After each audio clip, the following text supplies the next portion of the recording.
So next week, it's a big week.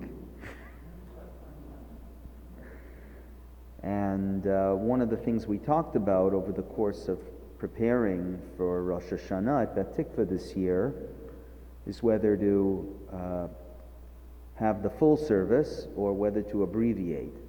And we decided, because of mask wearing and other safety reasons, to abbreviate the service.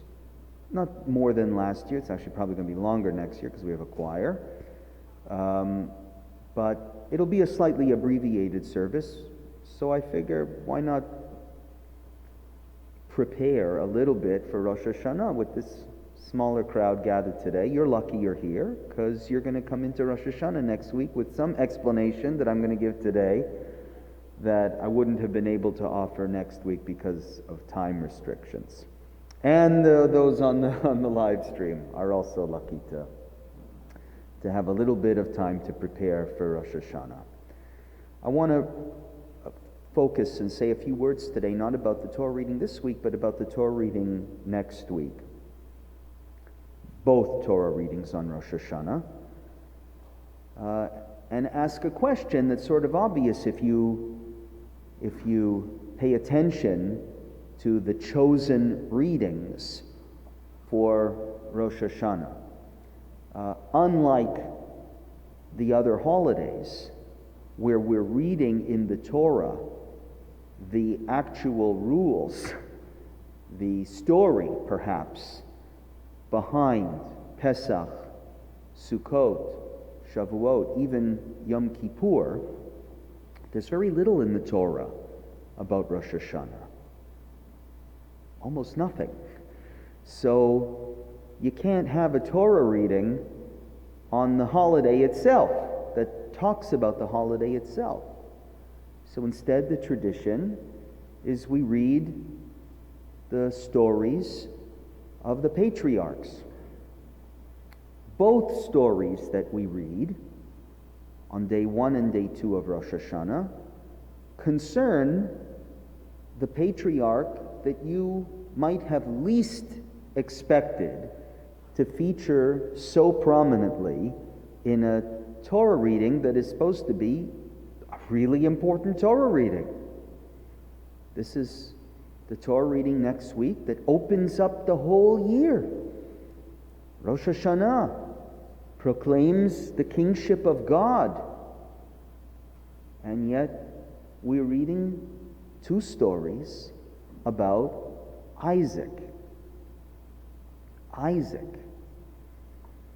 Of the three patriarchs, certainly the least defined. Abraham is, of course, a monster figure in the Hebrew Bible. He is the founder of ethical monotheism, the one whose name was changed by God himself, the one who was tested 10 times and passed every test, a monster figure. And Jacob, he's another monster figure, the founder of the Jewish people, whose name was also changed by God, who receives the blessing of the firstborn, even though he's not entitled to it. Jacob, who has wondrous prophecies of angels ascending and descending, and who raises a large family that eventually multiplies to become the Jewish people that we know today. But Isaac, in the major stories that the Torah tells about Isaac's life, the ones that come to mind for me are the stories of finding a wife for him, the binding of Isaac, and the story of him giving the blessing to his children. He's not even the main figure in any of those stories. He's always playing a subordinate role, even to his children. So the way he's portrayed in the Bible, it leads the late Gunther Plaut in his Bible commentary to call Isaac a bridge figure. which I'm not sure is meant as a compliment. So why on the high holidays, the most important days of the year, do we choose to read about Isaac? So I want to submit to you a theory, and you can tell me after shul what you think of my theory. Why we're reading about him. It's a theory that begins with one of the few things that we do know about Isaac, and that is that when it came to one of the most important tests of his life, he failed. Maybe the most important test of his life. He failed. If what Gunther Plaut says is true, and Isaac is a bridge figure, then his central role, right, is to take what was passed down to him and transmit it to the proper descendant, right? A bridge takes you from one end to the other. But Isaac failed. He thought that his son Esau was the right successor. That's where the bridge was supposed to lead. That was the son he preferred.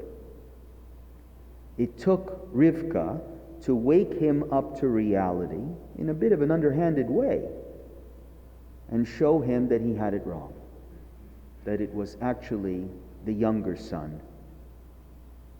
That's where the bridge was supposed to lead. In much of Isaac's life, he is frankly portrayed as a passive, innocent, naive way.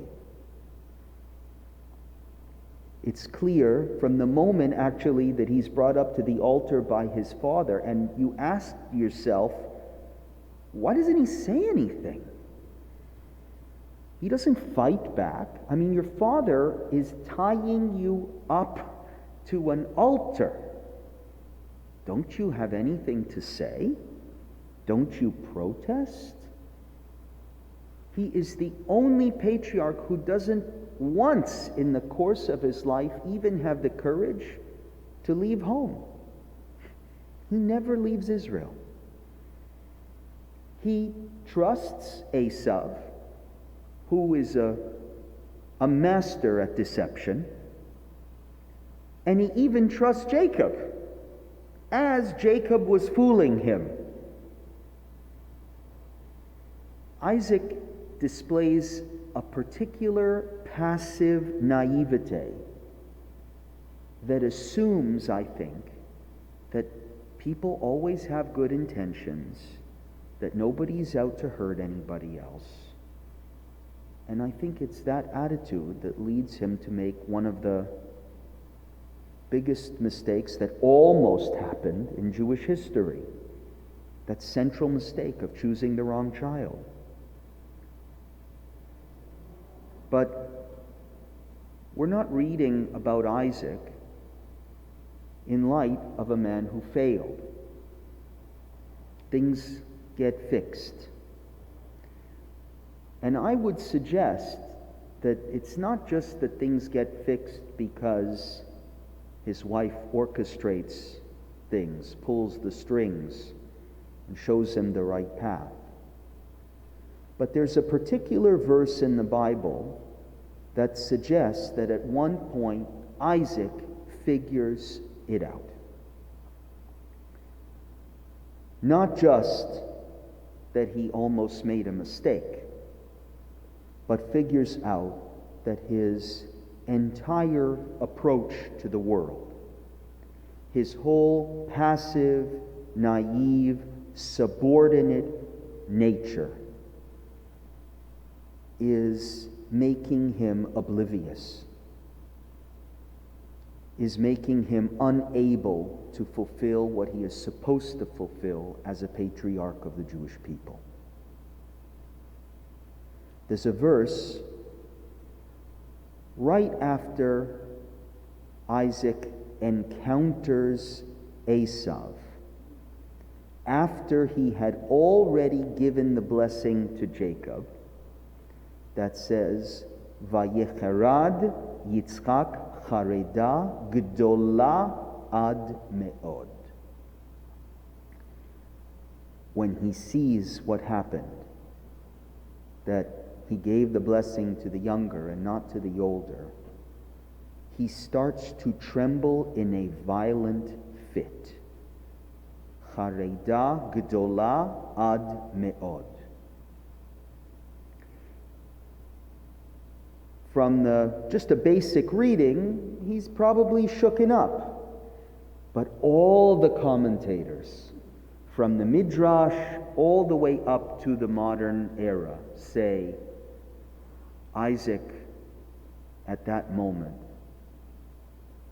a revolution was going on inside of him. Rashi says he saw the gates of Gehinnom open up beneath him. Whatever that means, it means something huge. Revolutionary. And I would offer that what's going on is Isaac comes face to face with the man he was and is disappointed in himself. He realizes he came very, very close to making a terrible mistake. He realizes that his own nature is what led him to make that huge mistake. Face to face with himself, years and years of making incorrect assumptions about people.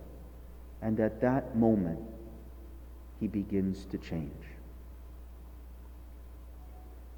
If you look at Isaac as that figure in the Bible that confronts the essence of who he was and commits at a certain point to changing, suddenly he becomes a figure that's very appropriate to read about on Rosh Hashanah.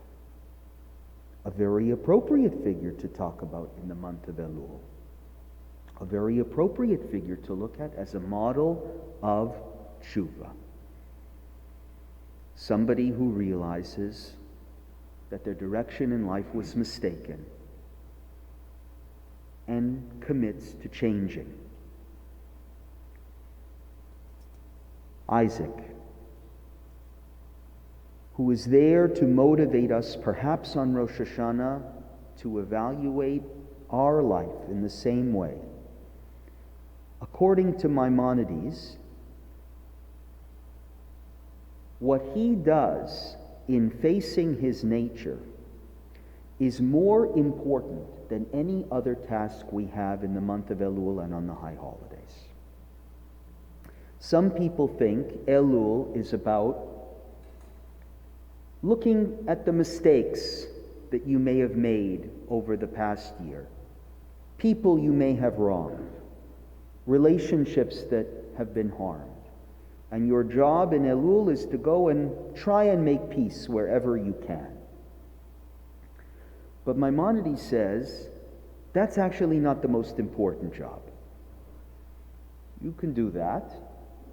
But what's much more important, I'm going to quote from him in his Laws of Repentance. He says, it's much more important to look in the mirror.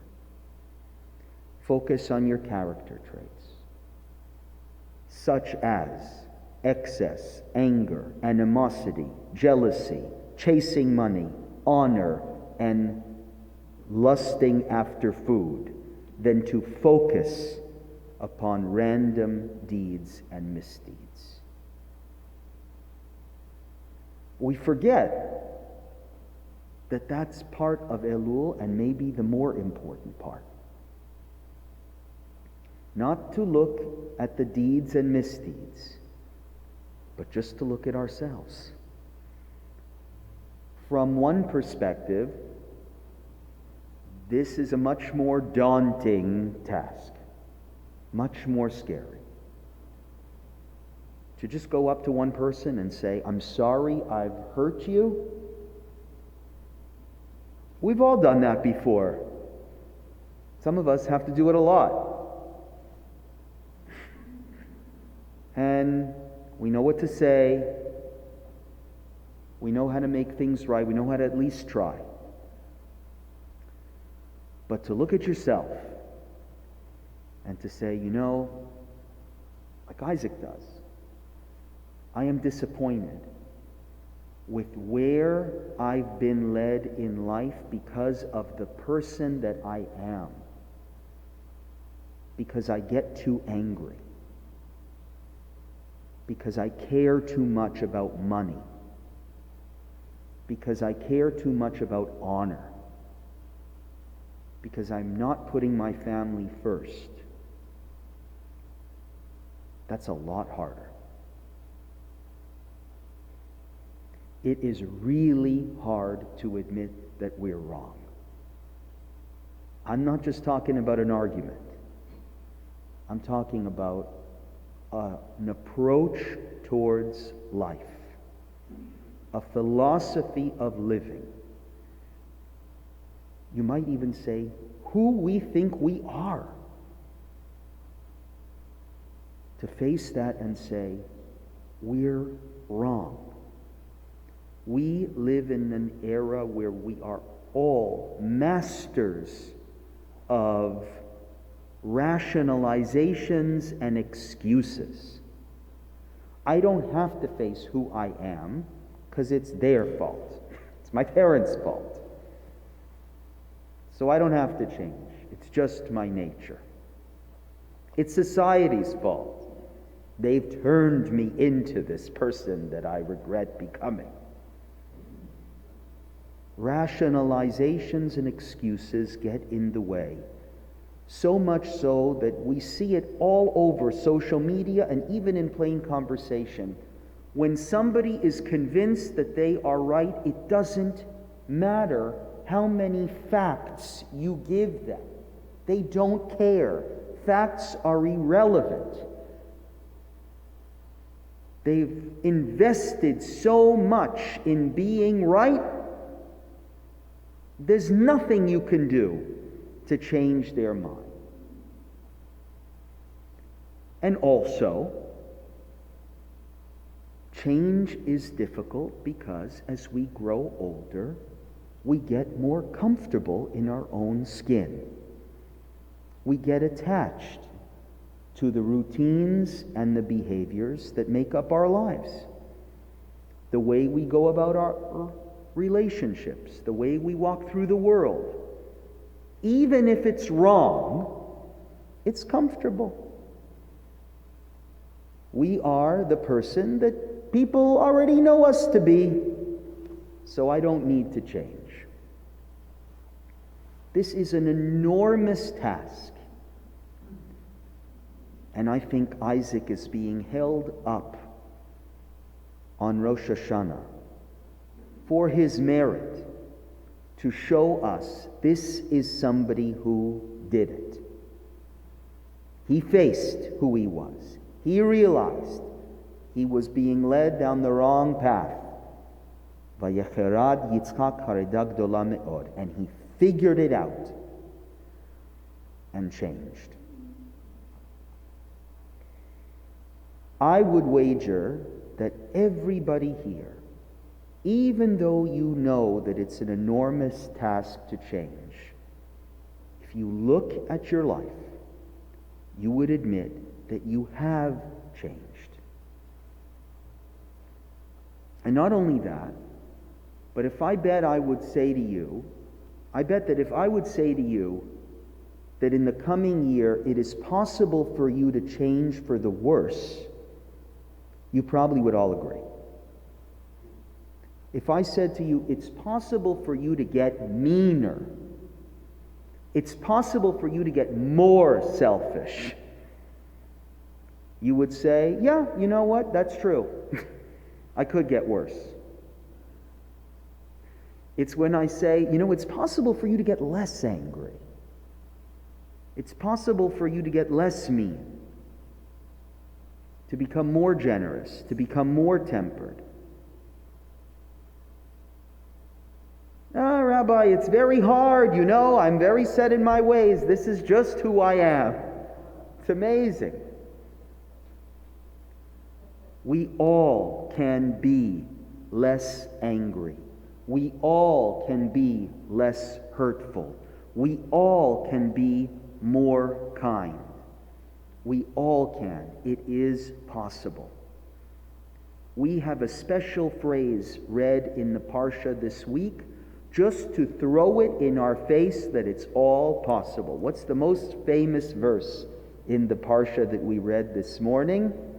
Lo bashamayim hi. All of this that I offer you today is not in the sky. It is within your reach. It all begins with the belief, the Torah is saying. More than that, the knowledge that change is possible.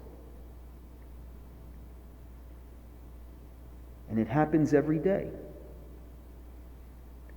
It's what you do when you're driving along the street and someone cuts you off and does so without any warning and doesn't put on his flicker and doesn't honk, and you say to yourself, you know what? I want to give him the finger so badly. I want to honk my horn so badly. But I remember when I did that last week. I remember when I missed changing lanes and had to cut somebody off myself. I've done that too. So I'm not going to get angry.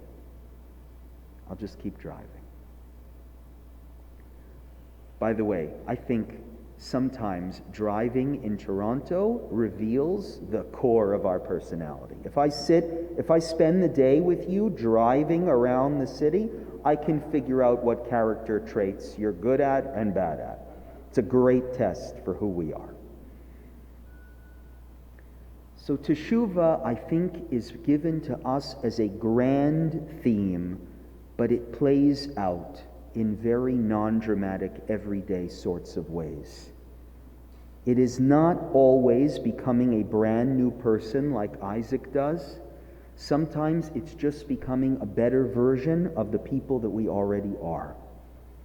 It's promising ourselves that even though it feels good in the moment to speak when we're angry, you're going to wait, and you're going to count to 10, and you're going to speak when you're not so angry, and I guarantee you speak much more effectively.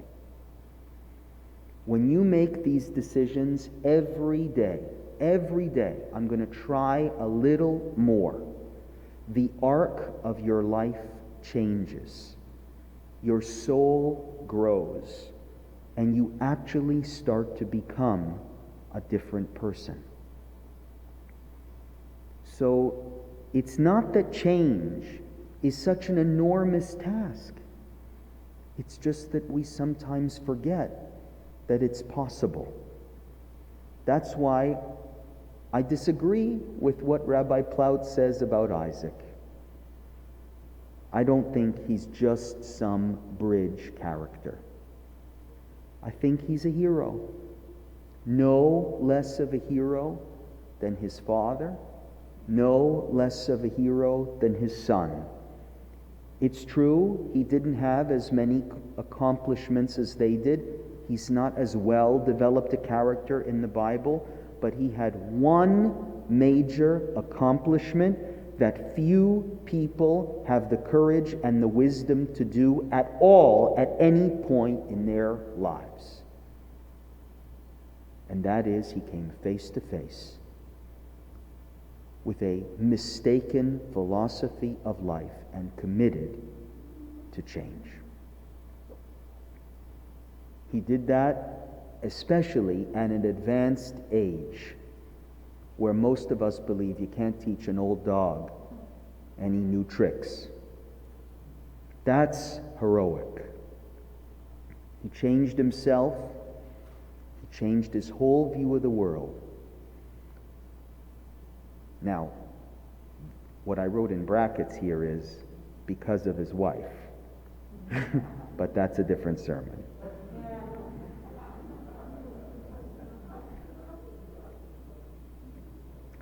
So here we are. Rosh Hashanah is coming, a few days away.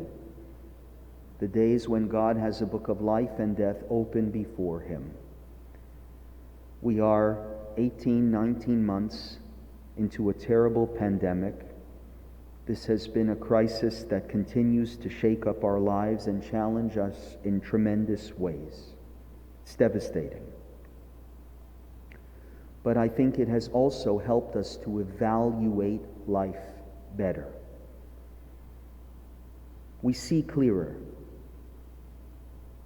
When the world begins to narrow, when there's less to do, we have more time to think, more time to evaluate. I think this year we can think better about who we are, where we've been, where we're going. If all we can say is, well, I'm just managing day to day, which I hear a lot of. I'm just trying to get through the day. I think we will have missed a tremendous opportunity. Rosh Hashanah, has two meanings. Rosh Hashanah means the first day of the year, the head of the year. It can also mean the first day things begin to change. Rosh Hashanah, the day that is motivating change.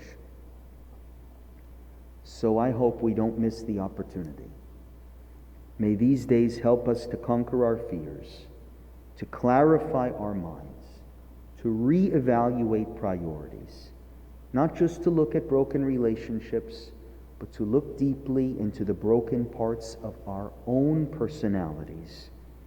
And may that evaluation, that self-reflection, may it lead us to slowly start to become the people, the kind of people that the world needs.